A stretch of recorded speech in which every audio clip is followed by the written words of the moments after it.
I received a question earlier this week about overtime. How do we mass schedule overtime? So, hey guys, listen. So, y'all know I'm a data nerd, and 88% of you guys that are watching right now are not subscribed to the channel.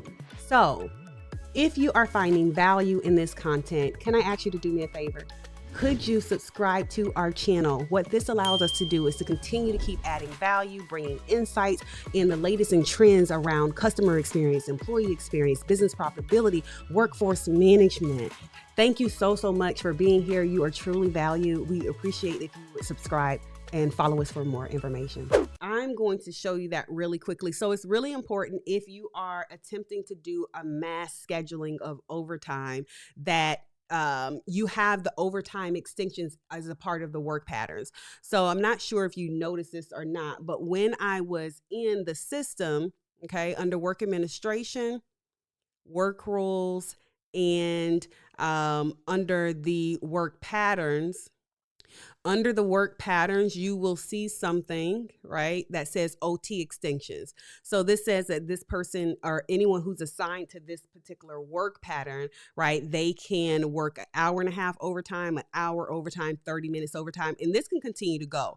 But the first thing you need to do is make sure you set up those overtime extensions, right? And so you're going to be under work administration, OT extensions, and set up all the different flavors, if you will, of overtime extensions. And when you do that, you're going to assign them to the work patterns of people who can, or of work patterns that can work overtime. Once you've done that, okay, so say you've already done that and you're like, okay, how do I mass schedule the overtime now? Really simple. If you go into calendar, okay, and you go to mass schedule editor, okay, I can say, okay, so let me look at the week of the 16th through, say, for example, because that's the schedule that I just ran. I want to look at, I want to look at the people that have schedules for there, right? So I'm going to come here and hit add, and I'm going to say, I want to add for these 15 agents, okay? I think I hit select all. So I'm just going to do agents 1 through 5. Agent 1, 2, 3, 4, and 5. These 5 folks, okay, have said that they are going to work overtime. So I'm going to give them a shift. Okay.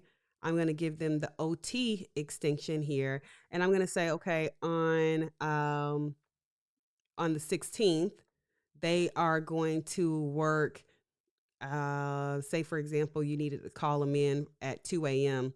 to work for 30 minutes. Let's call it 60 minutes. Okay. So they needed to work for 60 minutes. Okay. And so if that is the case, then I'm just going to put 60 right here. And now I'm going to hit update.